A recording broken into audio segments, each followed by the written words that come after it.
අවුරුදු ගාණක් තිස්සේ අපේ ගෙවල් වල ඒ කියන්නේ අපි පුංචි කාලේ අපේ ගෙවල් වල අපේ අම්මා තාත්තා පොඩි කාලේ ඒගොල්ලන්ගේ ගෙවල් වල ඔය යාඩ්ලි කියන බ්‍රෑන්ඩ් එකෙන් ඕ පවුඩර් එහෙම සුද්දගේ කාලේ ඉඳලානේ. ඔව් පවුඩර් එහෙම තිබ්බා මට මතකයි. සබනුත් තිබ්බද?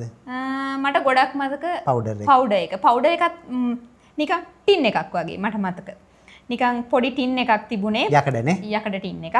ඒක උඩ මෙහෙම ඇරියහම සිදුරු තියෙනවා. ආපහු වහන්න පුළුවන්. මට ඒක හරියට මතකයි.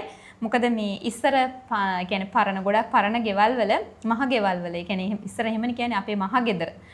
එහෙම කිව්වොත් ඒ මහ ගෙදර තියෙන දෙයක් තමයි අනිවාර්යෙන්ම මේ යාඩ්ලි කියන බ්‍රෑන්ඩ් එකේ පවුඩර් එක. පවුඩර් එක.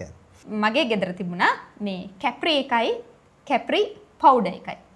ඒකේ කැප්‍රි කියන්නේ ඒ කැප්‍රි බ්‍රෑන්ඩ් එකේම මේ වගේ පර්ෆියුම් එක ස්ප්‍රේ කරලා කැප්‍රි පවුඩර් එක දානවා. ඒ කියන්නේ ඒක හරි සුවඳයි. ගොඩක් වෙලා සුවඳ රැඳෙනවා. ඒවා තමයි අර අපේ පුංචි කාලේ මතක. ඒ කියන්නේ අර නොස්ටැල්ජික් මෙමරිස් කියන්නේ ඒවා. අතීතකාමී මතක.